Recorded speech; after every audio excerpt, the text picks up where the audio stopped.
ডিগবৈ টিংৰাইত সদৌ অসম আদিবাসী ছাত্ৰ সন্থা আছাৰ তীব্ৰ প্ৰতিবাদ। ডিগবৈ সমষ্টিৰ বিধায়ক সুৰেন ফুকনৰ বাসগৃহ ঘেৰাও কৰি প্ৰতিবাদ সাব্যস্ত কৰে সদৌ অসম আদিবাসী ছাত্ৰ সন্থাই। তিনিচুকীয়া জিলা সমিতিৰ উদ্যোগত ডিগবৈ আঞ্চলিক, ফিলবাৰী আঞ্চলিক আৰু টঙনা আঞ্চলিক সমিতিৰ সহযোগত এই প্ৰতিবাদ সাব্যস্ত কৰে। বিভিন্ন অঞ্চলৰ শ শ ৰাইজে ওলাই আহি এই প্ৰতিবাদ কৰা পৰিলক্ষিত হৈছে। দুঘণ্টীয়া ঘৰ ঘেৰাও কাৰ্যসূচীৰে ডিগবৈৰ বিধায়ক সুৰেন ফুকনৰ বাসগৃহ ঘেৰাও কৰি প্ৰতিবাদকাৰীসকলে প্ৰতিবাদ সাব্যস্ত কৰে। চাৰিটা দাবীক লৈ সদৌ অসম আদিবাসী ছাত্ৰ সন্থাই ডিগবৈ সমষ্টিৰ বিধায়ক সুৰেন ফুকনৰ বাসগৃহ ঘেৰাও কৰে। এই চাৰি দাবী হৈছে আদিবাসীসকলক জনজাতিৰ মৰ্যাদা প্ৰদান কৰা, ছেটেলাইট অট'নমাছ কাউন্সিল প্ৰদান, আদিবাসীসকলক ভূমিৰ পট্টা প্ৰদান আৰু জাতিগত প্ৰমাণপত্ৰ প্ৰদান কৰা। সৰ্বপ্ৰথমে আমি সদৌ অসম আদিবাসী ছাত্ৰ সন্থা হৈ সমগ্ৰ অসমবাসীক আমি কৰম পূজা তথা কৰম উৎসৱৰ বহুত উল্লেখ আৰু শুভেচ্ছা জনাইছো।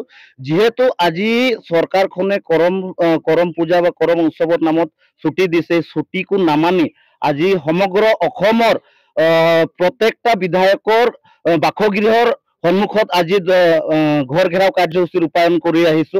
আৰু এই ৰূপায়ণ কৰাৰ আমাৰ মুখ্য কাৰণ কেইটা হৈছে যে আমি চৰকাৰখনক বাৰম্বাৰ দাবী জনাই আহিছো 125 এমেণ্ডমেণ্ট বিল 2019 মতে অসমত বসবাস কৰা 36টা জাতি জনজাতিক আমি জনজাতিকৰণৰ মৰ্যাদাটো প্ৰদান কৰা। আৰু দ্বিতীয় নম্বৰ হৈছে যে 125 এমেণ্ডমেণ্ট বিলৰ অনুসৰি অসমত বসবাস কৰা আদিবাসী লোকসকলৰ ছেটেলাইট অট'নমাছ কাউন্সিল প্ৰদান কৰা। আৰু তৃতীয় নম্বৰ আমাৰ দাবী হৈছে যে 1886 চেপ্টাৰ 10 অনুসৰি অসমত বসবাস কৰা আদিবাসী লোকসকলক অতি শীঘ্ৰে ভূমিৰ পট্টাটো প্ৰদান কৰিব লাগিব। আৰু আমাৰ 4 নম্বৰ আমাৰ দাবীটো হৈছে যে অসমত বসবাস কৰা আদিবাসী লোকসকলৰ জাতিগত প্ৰমাণ পত্ৰটো নিজৰ জাতি বা উপজাতিৰ নামেৰে প্ৰদান কৰিব লাগিব।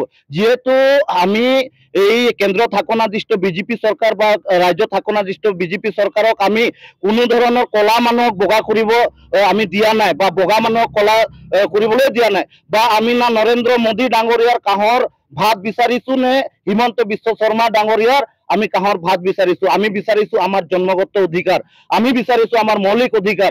সেয়ে আমি বিগত সময়ত চৰকাৰখনে এই 125 এমেণ্ডমেণ্ট বিলটো এই আদিবাসী লোকসকলক আন্ধাৰত থৈ যিটো পাছ কৰাৰ যিটো এটা খেল ৰচনা কৰিছিলে, এইটো কিন্তু আদিবাসীসকলে কেতিয়াও হ'ব নিদিয়ে। আৰু সেয়ে আমি চৰকাৰখনক বাৰম্বাৰ আমি দাবী জনাই আহিছো যে অতি শীঘ্ৰে পঞ্চায়ত ইলেকশ্যনৰ আগতীয়াকে বা পঞ্চায়ত ইলেকশ্যনৰ পূৰ্বতে যদি আমাৰ এই দাবীসমূহ যদি পূৰণ নকৰে, কিন্তু আমি সদৌ অসম আদিবাসী ছাত্ৰ সন্থা হৈ যিমানে আমাৰ আদিবাসী অধ্যুষিত গাঁও বাগিচা এলেকাবিলাক আছে, এই এলেকাবিলাকত কিন্তু কোনো ধৰণৰ আমি জনপ্ৰতিনিধিক এই বিজেপি চৰকাৰৰ কোনো ধৰণৰ জনপ্ৰতিনিধিক আমি প্ৰৱেশ কৰিব নিদিম।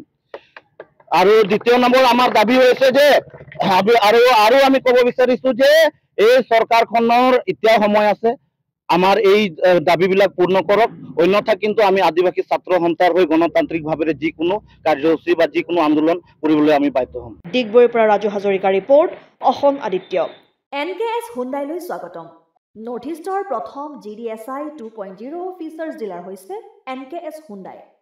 অত্যাধুনিক সা সুবিধাৰে তৈয়াৰী মষ্ট আপডেটেড হুণ্ডাই ডিলাৰ এতিয়া ডিব্ৰুগড়ত। আমাৰ NKS হুণ্ডাই ডিলাৰত open sales consulted room, customer ৰুমৰ লগতে পুৰণি গাড়ীৰ এক্সচেঞ্জ ফেচিলিটিও ৰখা হৈছে। ইয়াত চেলছৰ লগতে ছাৰ্ভিচ ছেক্টৰৰ সুন্দৰ সুবিধা আছে। প্ৰয়োজনীয় সকলো এডভান্স টুলছ, হুইল বেলেন্সিং, এলাইনমেণ্টৰ অত্যাধুনিক machine, post hydraulic lift, fully ট্ৰেইনমেণ্ট পাৱাৰৰ লগতে nitrogen gas filling facility, fully automatic car washer ফেচিলিটিও আছে। লগতে NKS হুণ্ডাই ডিলাৰে কাষ্টমাৰসকলৰ সুবিধাৰ্থে মোবাইল ছাৰ্ভিচ ভেনৰো ব্যৱস্থা ৰাখিছে, য'ত হাইড্ৰলিক লিফ্ট, ৱাশ্বিং facility, wheel balancing, tyre pressure check কৰাৰ লগতে বহুখিনি সুবিধাই উপলব্ধ আছে।